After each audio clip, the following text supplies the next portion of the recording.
Hey guys, welcome to another episode of LFA Shop. This week we're working on the Lexan again. I'm going to cut a big hole in the bonnet and we got number plates.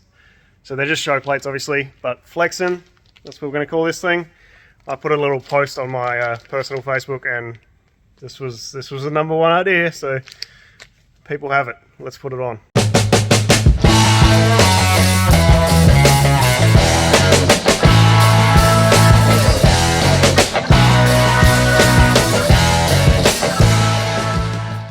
That's just silly. I like it. Let's cut a big hole in this bonnet. So I have never cut a hole in a bonnet for a reason other than because. I'm not heap sure how to do this. So I think I'm going to cut the hole smaller than it needs to be, like much smaller than it needs to be, and then work my way out. So I'll measure off the guards into, say, the inside rib of this supercharger, and then we're going to have at least like 15-20 mil clearance added later. So I'll try and get it to sit over this lip first, and then for the distance forwards I'll cut it to here, and then I'll try and notch out for that stuff. Try and do this neatly, and then the same at the back. That's going to be tricky, I think. So I'm going to just keep playing, and I'll use masking tape and mark it all out and see how far we can get.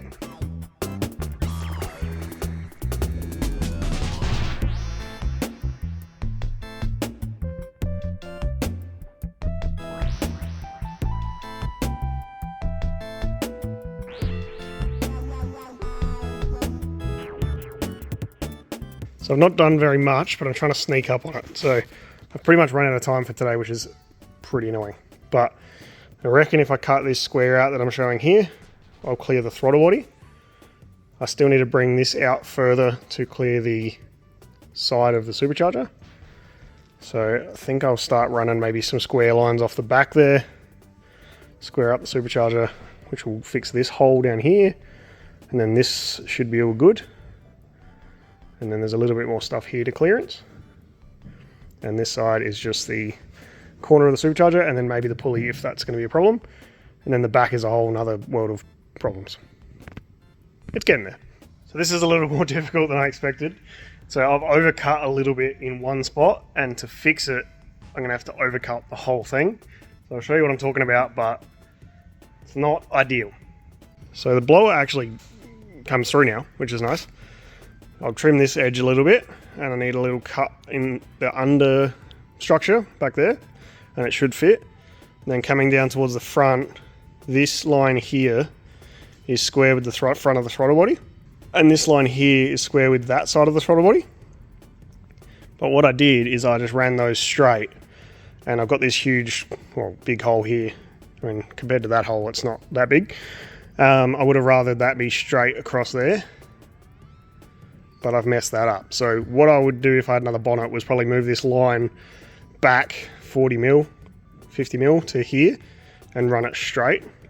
But I'm thinking to fix it, if I cut this side the same, and then along this line here, up there, get rid of this big white piece here, it'll be symmetrical.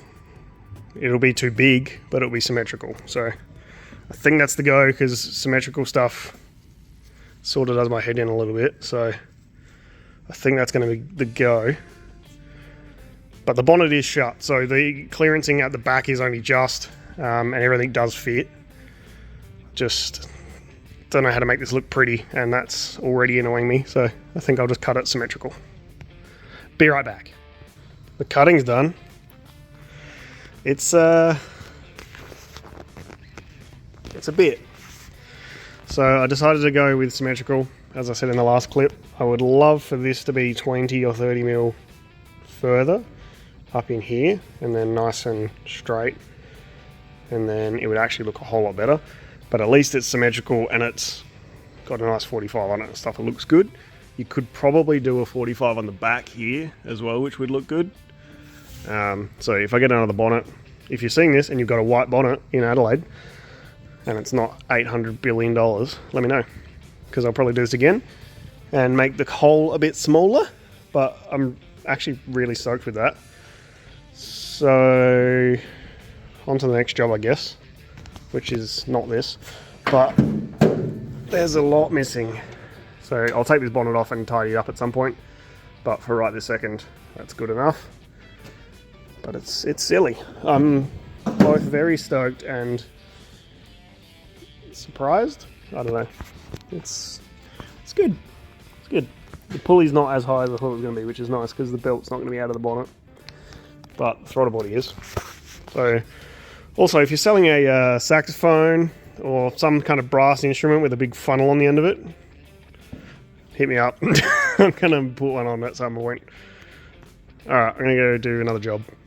So the next job I'm going to tackle is the wiring that is in the engine bay still. So tidy all of that up, extend those wires into the cab. So I've finally got some lengths of wire. So I'll cut these, heat shrink them, solder them, all that sort of stuff, and then feed it all back in through the original grommet, wrap it all in tape so it looks nice, and then all of the wiring for this side of the car will be finished. We're going to do inside the car obviously, and the engine loom, but that will be a huge part of it. I was talking to a mate of mine on the phone last night, and we realized that I could come out of the original AC holes for the water feed as well. So just get some 180 degree fittings up here, run the hoses down this way, and then come out of the AC hole, which would be pretty hilarious. So that's probably going to happen at some point, but it's not important for the show.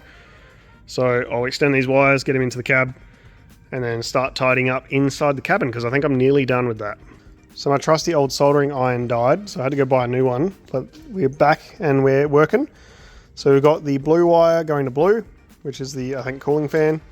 We got orange with the red trace, which is ignition power, white. Got the green with a white trace, which I think was the fuel pump, going to green. Got the orange one, which was constant power, going to red, because red's going to be constant. We got the red one, which was constant power, going to red, so they'll be the same. And then we got the purple one, which was the starter motor, going to black. So I'll tidy all this up into the loom in the engine bay, get all this into the cabin, and then we can go from there. But I just want to try and get this end nice and neat first. So I have successfully run all of the wires from the engine bay into the cabin. So I've cleaned all of that up. Now I have met it up with the wires that I was mentioning before that we shoved back in the cab. So we've got the wires here. So we've got a window washer, which I don't need anymore. We've got coolant temp gauge, which we might need, plus 12 volt for the alternator, so we need that. Tacho signal, and the oil pressure lamp. So all of the stuff we do need and don't need right here, ready to go.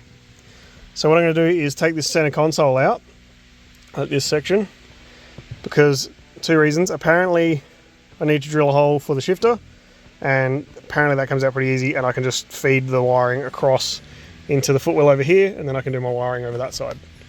So I'll rip this apart some more and see how it all goes. So I've extended and labelled all those wires. We go from here, all of the ones that were under here, across, down into the other footwell. So now I need to get behind the glove box there and put the ECU in and stuff, but I will try and take this out and go over the back, get it all down in this footwell right over the side, and then when I get to the wiring for the engine, it's all out of the way. So I want to put all this back in, but before I do that I need to put a shifter cable in. So I'm thinking I'm going to try and use this hole here, but I don't know how well that's going to work. That's the factory one. It had these two plugs in it. If you know what these two plugs are, I've probably worked it out by now, but let me know in the comments. Not 100% sure. I assume reverse and maybe start neutral or something. So I'm going to try and get a cable to work in there and then get the center console back in, and then we'll move that wiring. So in the last episode you would have seen me install this shifter. Now it's ridiculous, I don't love it, but whatever, it's done. So when I moved it over a little bit, the front mount, I actually moved it a little bit too far. So instead of the shifter cable going through the pocket just there, which I was hoping, it's going to go through the other hole, which is where your climate control goes. So this is never going to work anyway. I've disconnected a bunch of it, and I'm just going to cut this bracket up and make some room for a cable. We'll cut it with a saw through here, and then I'll have to notch this a little bit for the cable. So hopefully this works. I don't know. We'll work it out. I didn't film any of that, but here we are. So sorry about that. So the shifter's all mounted, we got the wiring all done, zip tied away, and then I've got the cable just cut into the plastics here just a little bit. So I actually cut out a fair bit on the back, but we're all good. Screwed it all back together, all the wiring's fed over there, so we should be good. So I can put the cover back on this finally, and the knob on properly, which will be cool. And then if I work out what these are, still haven't looked, I can always just tuck them into the plastics, or I can use them. So we'll see how we go. Hopefully I don't need them, but I will deal with that when I come to it. So I've gotten about 90% of the interior back together. Finally put the steering wheel on properly. I've got to do that side down there with the wiring. And then once I'm sure with all of this stuff, I can zip tie that back up out the way. Because this panel, I don't have clips for it or anything. So just got some zip ties going on. And then right now, I can't find the gear knob. So I'm going to clean up because there is mess everywhere. Alright, I'm done for the day. So I don't know if I'm going to get any more time to do this week. But I've basically just cleaned up, sorted out a few things for the fuel lines, sorted out a few things that I need for the rest of the car, cooling lines and stuff like that. So I'll go get some parts tomorrow. And then when I get back here, I'll hopefully have a bunch of parts and we can get into it again. Pretty good. I also need to put the extractors on, which I've been putting off, but next week I will have newfound motivation. So on this car, we're not going to be using a heater. So I may use one later, but not right now. And because I dropped the engine, I bent the two heater fittings. So I've pulled those out. I've ran a tap through them. So one is 1/2 inch BSP and the other one is 3/8 BSP. Don't need to drill anything. Don't need to do anything preparation wise. Just run the tap straight in. Perfect sizing. Perfect. So I've got a bung for each of those. I'll chuck these in now. And then the other thing I did was drilled out the bolt that was snapped and left in where the thermostat housing goes. Now, this is going to sound silly, but get a left-handed drill bit. I got them with a easy out kit. I didn't even have to use the easy out because that wasn't tight when it snapped. The second the left-hand drill bit grabbed, it just pulled straight out. So super handy. That's a good investment on my behalf. So I'll chuck these bungs in there, and then I'll show you the new thermostat housing and what the plan is there. So we've got those two bungs threaded and glued in. So now we've got an Aeroflow thermostat housing. So thermostat housing that was on this was bent and broken. So I'm going to replace it with this guy. So this is recommended anyway, but I was trying to put it off. So I've bought the thermostat, and the reason it's recommended is because it swivels. So it can point any direction on the front of the motor, which makes the radiator lines a whole lot easier. Now there is one catch. So the idea with this thermostat housing is that it uses a thermostat to seal everything together, which is pretty common on the LS. Now the one that I had on this water pump that broke has a separate O-ring. So if you're familiar with thermostats, they normally have an O-ring built into them, which is not a problem, but I don't have a thermostat because that got broken in the fall of 2026, and now I need to seal this up. So I'm waiting on a thermostat to come in. The only problem with that is now that I've deleted the heater lines, the water can no longer loop past the thermostat and warm everything up. So I'm going to have to probably break the thermostat, or what I'm thinking is the O-ring that comes with the thermostat that has a slit in it. I'll make an additional plate for it and drill a big hole in it and put that in there, and then if I ever need the thermostat, I can put it back in and use the same O-ring. So for now, I'll just mock fit this and it'll leak like a sieve if I put water in it. And then about then I will remember that I need to put a thermostat in. So I'll bolt this on just loosely, and then we can keep playing with radiator hoses. So with that bolted on, now you can see why it is beneficial. So you can point this any direction you want to make the radiator work. So I'm waiting for some radiator hoses, but I will cut to me getting those now and we'll get this radiator in. So I'm back and I have the new radiator hoses. So I've got an old thermostat, which I've cut the guts out of because we don't want a thermostat. Got this radiator hose here, so that's part number for a Kingswood. We got this radiator hose with this part number for a VN Commodore, so that's the top one. Then we have this number to suit a Holden Monaro HT. So I've hollowed out the thermostat and put it into the thermostat housing. Now this is nice and snug and can be rotated wherever it needs to be. So I'll also be using this adapter. So this is normally for gauges or sensors. So I thought I'd be using this gauge adapter for the bottom hose. Turns out I actually need one for the top hose as well. And because I want to run these steam ports to this thing, I'm going to run them to the top port, the top radiator hose. And the bottom one I'll join with a piece of just regular tube. So I should have the tube in stock, I think. And then the adapter that I've bought is a 34mm. And it is the wrong size. So this is 38mm. I think I need the 34. So that's a little bit annoying. But we'll have to cut the top LS VT VX radiator hose anyway. Cut about 2 inches out, as you can see. So I'll take that piece that I've cut out and I'll take it to Super Cheap and swap this one over for the other size. So for the bottom radiator hose, I'm going to use this part number here on the bottom connected to the radiator. Right about where the sticker was, I'm going to cut it, put a join, and then go to this piece here, which is that part number, and then that's going to come out of the thermostat housing and get to the radiator. So that should sort out the bottom one. So as it turns out, for this lower radiator hose, 38mm is the correct size, but I don't want to use this because I want to swap it for the slightly bigger one, depending what size that ends up being. So I've ended up going to the lathe and hollowing out a piece of bar. This is probably a super inefficient use of time, but that'll fit in there. Can put a hose clamp on, fit it on the other hose, put a hose clamp on, job done. So I have the radiator out at the moment, but you can see I've put the joiner in here. I need to grab some hose clamps and that'll line up with the radiator nicely.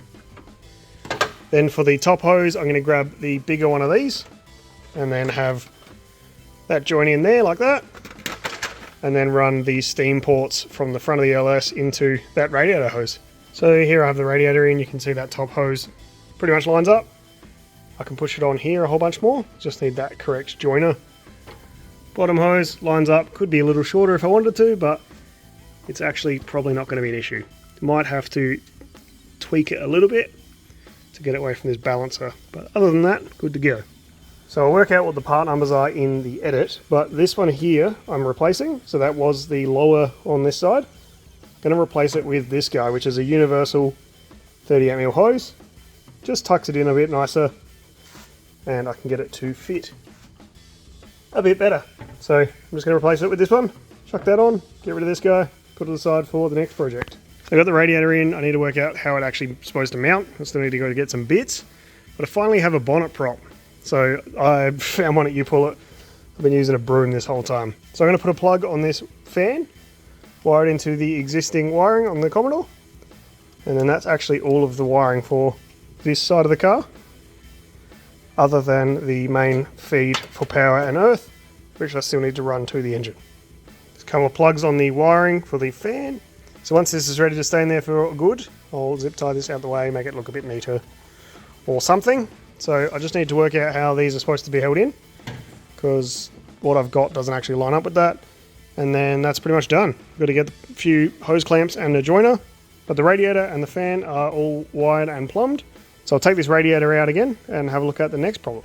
So the other night I had about an hour's worth of time to do some work, so I made some new cables. So originally this power cable was very fine gauge. I just stepped it up bigger because that seems safer. You got a lot of stuff coming out of there getting fed, so why would you not have a bigger feed going in? And then same with the earth, I made that a little bit bigger. So next I'm going to go from here to the starter motor, the alternator, and then I'm also going to run some wiring to the back for the fuel pump. We're going to install a new relay back there in the next episode. So I'm going to go now and do some wiring, but it's pretty basic, it's just power and earth, so I won't go into detail with that. So I quickly just slapped out a couple of earth cables and a couple of power cables. So I had these two already. Now we've got one going from the positive of the battery, that'll go under the engine to the starter motor, and then from the starter motor to the alternator, and then also from the starter motor I'm going to run it back under the car for a fuel pump relay. And then we've got an earth from the engine block to the battery, and from the battery to the body. And then on the other side we've got a earth from the block. It's going to go down to the chassis of the car underneath. So that's pretty much all I can do for right this second. I'm going to do one between the starter and the alternator, and one between the alternator or the starter and the fuel pump. So that's another little job off the list until I get under the car. So I've been into Super Cheap Auto and grabbed a 34mm SAS gauge adapter. I believe I needed a 32, but this is all they had, and the hose does fit on it. So this will be for the top hose going in there. I'm going to use the gauge adapter part for the steam port breather. And then we'll have the other hose go into this one, and then the bottom one, I made that spacer, which would have been a 38mm if you needed to buy something like this. But I could make one, luckily. And there we have the cooling system finished. So this is a 34mm, probably get away with a 32mm if you wanted to. The bottom one should be a 38mm, but I made one. So that one there is the generic hose that I swapped out. These two, I'll put the part numbers on the screen again. And then you need 8 hose clamps, those 2 joiners. So that's pretty much it for the cooling system. I just need to do the steam port breather to the front of the engine there, which I haven't got yet. So to get some parts off the shelf and get them on the engine, I'm going to put some oil in this thing. So if you lose your sump plug while you're rebuilding your LS, this is the part number. So I'm just going to put some run-in oil in and a K&N filter for the first startup and maybe first drive. We'll see how we go. But I'll chuck all that in now, get it off the shelf and get it in the car. So the next issue I'd like to address is the accelerator cable. So with the Commodore, it goes through the brake booster there and then comes over to the throttle body, which is great, but this one's too short. So apparently the V8 one is about 10 to 15 centimeters longer. I went to Rare Spares and I asked them if they had the V8 one on the shelf. We pulled it out, measured it, and it was only about 3 inches longer. So it's not enough to get to this throttle body. What I've got is the VL cable for the inline 6. So this is like a foot longer at least. So we should have plenty of cable here. And if I can, I'll go nice and neatly around here. So I'll chuck this in on the pedal end and we'll see how much we've got to play with at this end. Alright, well that's plenty long enough. I'm going to have to make some brackets, but that is a solution, which is great. So I'll make some brackets over here once everything else is back together and we'll be good to go. But at least I have something I can work with. So I'm going to call it there for this week's episode. I hope you enjoyed. Jobs, just jobs everywhere. So we've got a few things done this week and there'll be more next week, of course. This thing needs to be done very shortly. So if you want to see more of this, keep watching. If you want to see this thing in person, it'll be at All Japan Day on the 22nd of February. So we'll see you there. Thank you very much for watching.